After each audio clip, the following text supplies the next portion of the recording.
The moon was shining above the buildings. A man was running along the roof. He smirked, thinking that he didn't expect the kid to learn so quickly. He remembered sitting behind him the day before. Hank was looking at the student sitting in front of him. He frowned as he thought about how that was possible. Hank was looking at the boy's back, thinking about how this child was able to gain internal energy in just 5 days, although it usually takes 2 to 3 weeks, maybe even a month. Sweat appeared on the protagonist's face as the teacher thought about how he had exceeded his expectations. Hank smiled mysteriously, thinking that he had originally planned to help him gain internal energy in 2 weeks and then teach him the basic techniques of the breathing method. But he would have to change his plan. The stars were shining in the sky as the boy greeted the teacher. He smiled, standing in front of the student, who said that he wished his teacher a good morning. Ash looked forward with interest when he was asked about where he put it. The boy replied that he put it under the bed, then he was told to bring it. In the box was a dark sphere. It was a healing black dragon stone that students who passed the first test receive, which is made by the Demon Academy from medicinal herbs. And after proper use, it allows you to gain 20 years of internal energy accumulation. But after absorption, the body gains resistance and becomes less susceptible to further doses. They held their breath from the foul smell, then Hank thought that it still stinks. The teacher smirked, thinking that if this child accepts it, then he should get the full maximum of 20 years of Nigong. Ash looked at the box in disbelief when Hank thought that he can take care of himself then. The man looked away. They looked at the screen when he asked the student about who this child was. Behind the screen lay Bruce. Hank looked ahead thoughtfully and asked if he had done something to his blood flow points. The teacher looked at the student in surprise and asked again when he calmly said that Bruce had tried to attack when the doctor had left.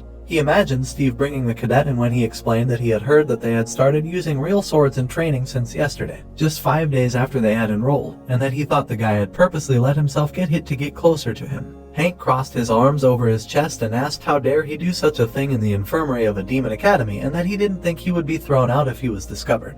The tied-up boy lay with his eyes closed when the teacher suggested that he had the courage to not be afraid of such a scenario, or that it could mean that someone ordered him to do it. The protagonist looked ahead angrily. Light was shining through the curtains as the teacher said his reaction showed he knew who had ordered it, and then asked who he was. Hank turned to Ash, who replied that he was a scoundrel from the Loyalty clan and that he was in the same group with him. Then the man said that he had never met normal people in this clan. Hank brought his hand to his head, thinking that they were a problematic family with many rebels, but it was clear that he could not go against their will. The protagonist smiled sadly and replied that he was used to it when the teacher said that it seemed like he had a difficult life. Hank looked away when he thought that he was even sadder at how the guy reacted to this. The teacher hit the sleeping Bruce. The bald cadet lay there with empty eyes when Hank said that if the guy poked his bloodstream points with Nigong for less than a year, the effect would wear off after a couple of hours. The teacher blew on his fingers when he added that it would take at least 10 years of Nigong to do everything right. He then asked the student if he understood it and asked for an answer. Then Ash exclaimed that he would take it into account.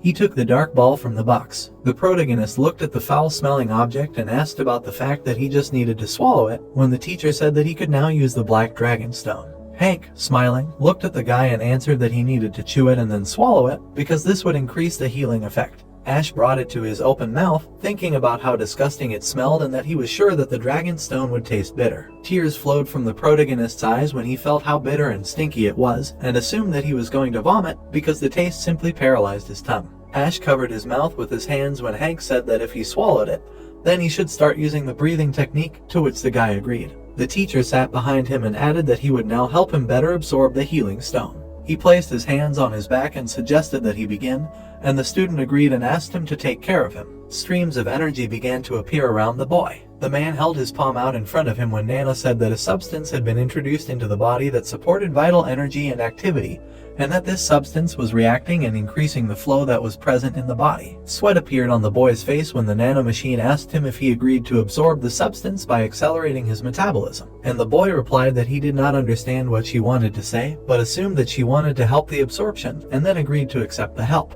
Hank looked ahead in confusion and wondered how this was possible when Nano said that the body's metabolism had been stimulated. The boy's back was bare when the teacher thought about how this child was born with the body of a war god. A wave of energy enveloped them as Hank realized that he was absorbing every last drop of the medicine and increasing its effects, and that he should have absorbed only 80% of the stone. The teacher smirked as he thought about how he had worried in vain. The sun's rays illuminated the buildings. Ash looked at his hand in surprise. Behind him, Hank was drinking. He wiped his face with his hand as he asked about how the Nigong felt, adding that the boy did well and that he himself had sweated this time. The protagonist looked at the teacher in shock and asked about 30 years, when the teacher said that the boy managed to absorb and increase the effects of Nigong by 1.5 times. Hank opened one eye as he added that this was an approximate figure and that the other students would be taking the medicine on their own, so it was not a fact that they would be able to absorb even half. The protagonist looked ahead, embarrassed. He bowed down to the teacher and exclaimed that it was all thanks to him and that it wouldn't have happened without his help. Then Hank replied that he was just lucky. Ash looked away and thought about how his luck was Nano and then thanked her. Then the Nano machine replied that it was programmed to help the master. Birds were flying over the forest when someone asked about how late it was already. He took a step and added that he needed to go back. Hank turned to the student and asked about what was wrong when Ash addressed him.